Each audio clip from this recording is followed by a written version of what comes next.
أعوذ بالله من الشيطان الرجيم. بسم الله الرحمن الرحيم.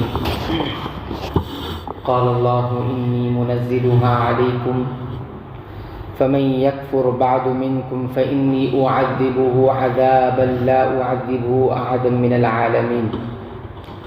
سورۃ المائدہ آیت نمبر 115.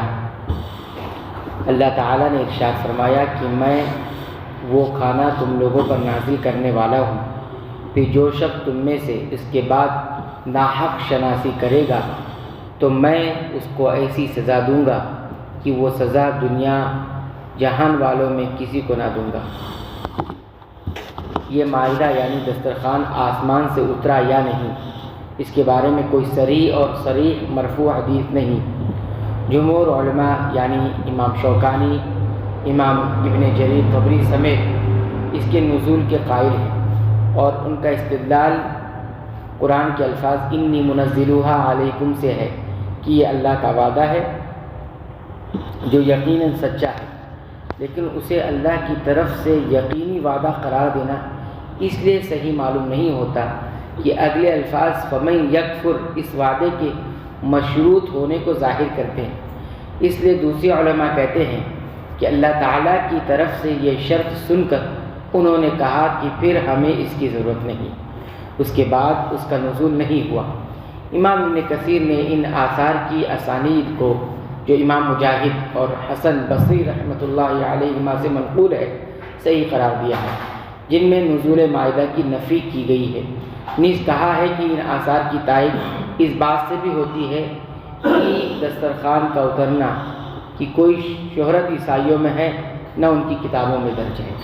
حالانکہ اگر یہ نازل ہوا ہوتا تو اسے ان کے یہاں مشہور بھی ہونا چاہیے تھا، اور کتابوں میں بھی تواتر سے یا کم از کم آحاد سے نقل ہونا چاہیے تھا.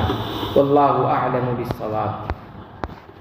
وَإِذْ قَالَ اللَّهُ يَا عِيسَى ابْنَ مَرْيَمَ أَأَنْتَ قُلْتَ لِلنَّاسِ اتَّخِذُونِي وَأُمِّيَ إِلَٰهَيْنِ مِن دُونِ اللَّهِ قَالَ سُبْحَانَكَ مَا يَكُونُ لِي أَنْ أَقُولَ مَا لَيْسَ لِي بِحَقٍّ إِن كُنتُ قُلْتُهُ فَقَدْ عَلِمْتَهُ تَعْلَمُ مَا فِي نَفْسِي وَلَا أَعْلَمُ مَا فِي نَفْسِكَ إِنَّكَ أَنْتَ عَلَّامُ الْغُيُوبِ.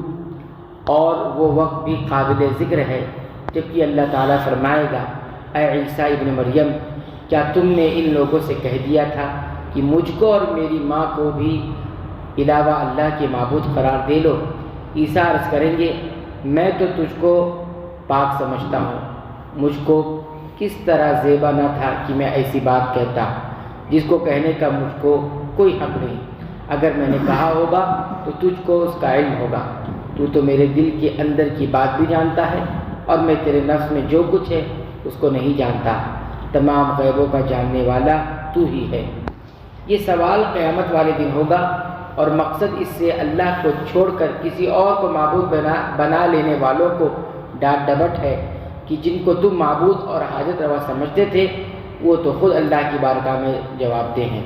دوسری بات یہ معلوم ہوئی کہ عیسائیوں نے حضرت مسیح علیہ السلام کے ساتھ حضرت مریم علیہ السلام کو بھی الہ یعنی معبود بنایا ہے.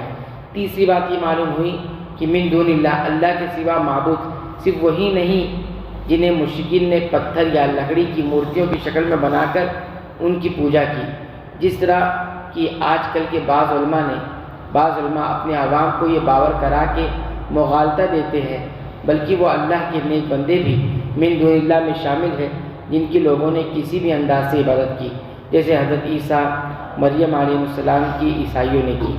حضرت عیسیٰ علیہ السلام کتنے واضح الفاظ میں اپنے متعلق علم غیب کی نفی فرما رہے ہیں.